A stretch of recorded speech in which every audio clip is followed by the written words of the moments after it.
அந்த மூவியில் மட்டும்தான் அது ஹாப்பி என்டிங்காக ப்ரெக்னென்சியை காமிப்பாங்க. ஆனால் ரியல் லைஃப்பில் நிறைய negative emotions especially first 3 months of pregnancy வரும். அபார்ஷன் ஆகிடுமான்னு தேவையில்லாமல் யோசிப்பாங்க.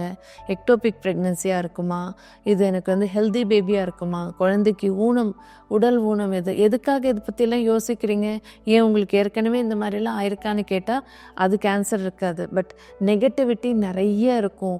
இது வந்து நிறைய பேருக்கு இது ஃபேஸ் பண்ணுற ப்ராப்ளம். இன்ஃபேக்ட் அவங்க வெளியில் பேசுகிறதுக்கே கூட இதை பற்றி தயங்குவாங்க.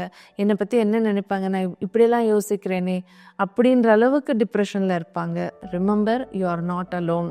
நீங்கள் தனியாக இல்லை. இந்த மாதிரி நிறைய பேருக்கு ஒரு குழப்பமான ஒரு emotions especially first 3 months of ப்ரெக்னென்சியில் வரும். இது தான் நம்ம வந்து மூட் ஸ்விங்ஸ் அப்படின்னு சொல்கிறோம், or depression especially during pregnancy. அவங்கள விட, அந்த ப்ரெக்னென்ட் மதர்ஸை விட கூட இருக்கிற ஃபேமிலி மெம்பர்ஸ் புரிஞ்சு நடந்துக்கணும்.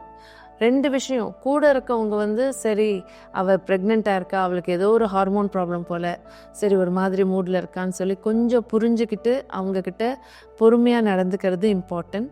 ப்ரெக்னென்ட் மதர்ஸுமே கூட சரி நம்ம ரொம்ப கோவப்படுறோம், ரொம்ப வெறுப்பாக இருக்குது, இரிட்டபிளாக இருக்கும், நம்ம பொறுமையாக இருக்கணும், நம்ம இப்படி இருக்கக்கூடாது, இந்த ப்ரெக்னென்சி ஹார்மோன்ஸ் நம்மளை ரொம்ப பாதர் பண்ணுது, நம்மளால் மற்றவங்க அஃபெக்ட் ஆகிடக்கூடாதுன்ற மெச்சூரிட்டி அந்த ப்ரெக்னென்ட் மதர்ஸுக்கும் வரணும்.